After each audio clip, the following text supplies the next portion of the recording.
Good morning and welcome to TriStar Digging. Appreciate you joining us this morning. We're up here on top of a little mountain again. A different mountain, but up on top of a little hill here today to build a pole barn. It's 40 by 60, and where we're going to put it is right here. But look at that view, my goodness. Corner office with a view today, and a lot of days I have that view, but this, where we're going to put the barn is the corners right here. We're going to be 10 foot away from the end of this barn here where the front of it will be. So it'll be 40 wide this way and 60 wide that way. This corner will be down in that area. And then we're going to extend the pad out to the left side there, and so he can put a lean-to on it. And then when I get the pad built, I'll see how this looks as far as transitioning that bank to get water to go around this corner of the building, and kind of work on this driveway a little bit coming into it. So that's what we're going to do. Got the D5 warming up, and as it warms up, I'll walk you here to the brow of this little hill. Let's look at this view. Really, really nice view off the side of this little mountain here. Let's get to work. Come on, Daisy, load up, go. Diesel's in the dozer and he's ready to go to work too.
fell down in the dirt.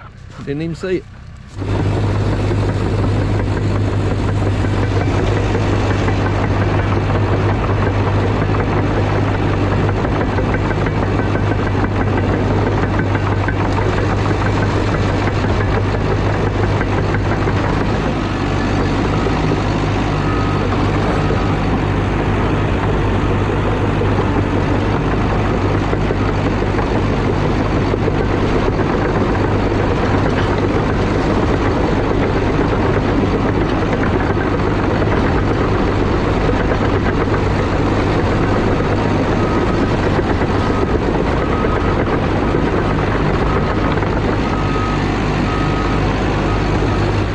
Wow, and that's what happens when you're not paying attention.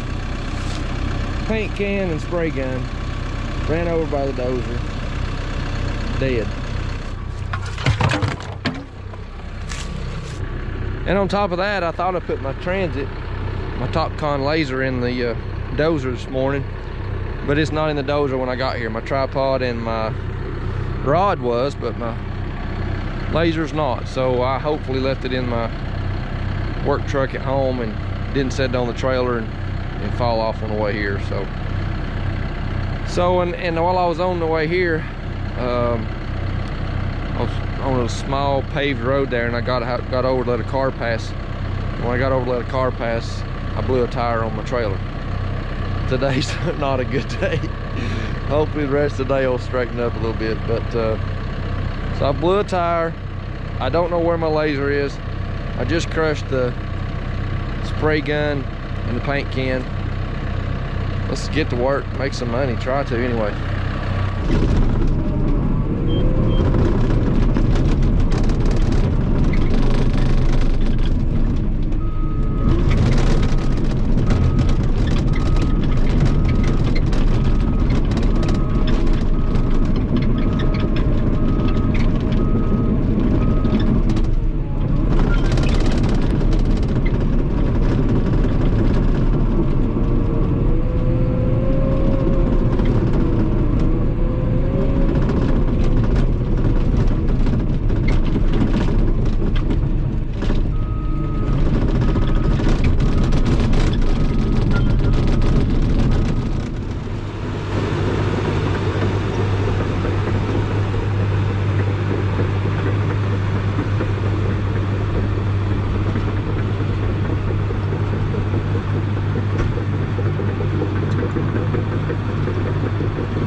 About got this pad on grade, and we'll get it on the final grade there. I'll back drag it and then pack it in real good, and it won't take long to finish this pad up.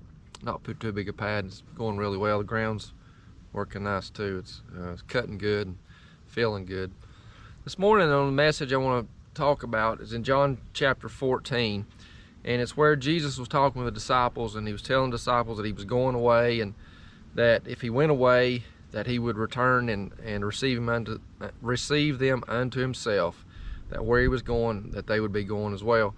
That's just a paraphrase of the first part of John 14, but the part I wanted to mention is in verse 6.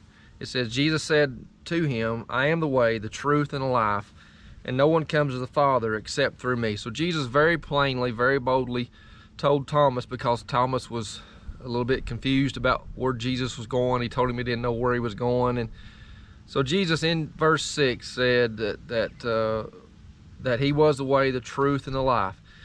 He didn't beat around the bush, and he said, I am the way. So there's a lot of people today trying religion, trying different spiritual things in the world, trying to find spiritual enlightenment. And in the Word of God, Jesus said that he was the way. He is the only way. And so there's no other way that a person can be saved than that through Jesus Christ. And it's important for you to know and to understand that. For a Christian, I'm confident in that. And if you're a Christian and you're watching this, be encouraged that Jesus said that he was returning and he's coming back, and he's going to take us to be with him.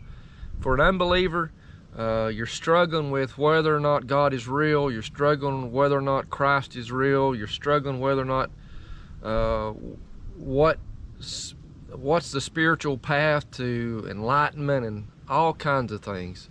So let me encourage you as an unbeliever, if you're not trusting in Jesus Christ already, I pray that you do that. Pray that you'll come to know him, understand him. And there's a passage of scripture that says, taste and see that the Lord is good. So the book of John is a very good book to start with if you're an unbeliever. And ask the Lord to reveal himself to you, and he will. I hope that's been a blessing and encouragement to you this morning. So I pray that you come to know him and trust in him as Lord and Savior. Let's get back to this pad and get this thing knocked out.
Okay, just got this finished up. got it cut to grade and got the back drag tracked in just as it's starting to snow. So this will make a good pad for the pole barn. And I mentioned earlier that talking about my rotary laser, and unfortunately my rotary laser is probably in somebody else's car or house by now. I left it on the side of the trailer this morning. It was dark, forgot it, didn't see it, and so it fell off somewhere along the way to this job. So I got this leveled as best I could with the slope assist on the dozer, but I'll be coming back once they get the pole barn done and put rock in it. I'll have another laser by then and be able to put it on grade before I put the rock in it. But I got the slopes fixed on the back side, and on this right side got that transitioned off there. Got this transitioned off. Got that looking good too. This is a view of the pad from the back side, and it's a whole lot bigger pad than really needed for that 40'X60 pole barn, but it made a good flat area all the way around the pole barn. I'm going to do a shed off the left hand side of it, so that'll work good for that. But that's another one in the books. But that'll do it for this video. God bless you. I appreciate you watching. If you enjoyed the video, give it a big old thumbs up. Appreciate that. Any comments and that you do helps the channel as well, and consider subscribing.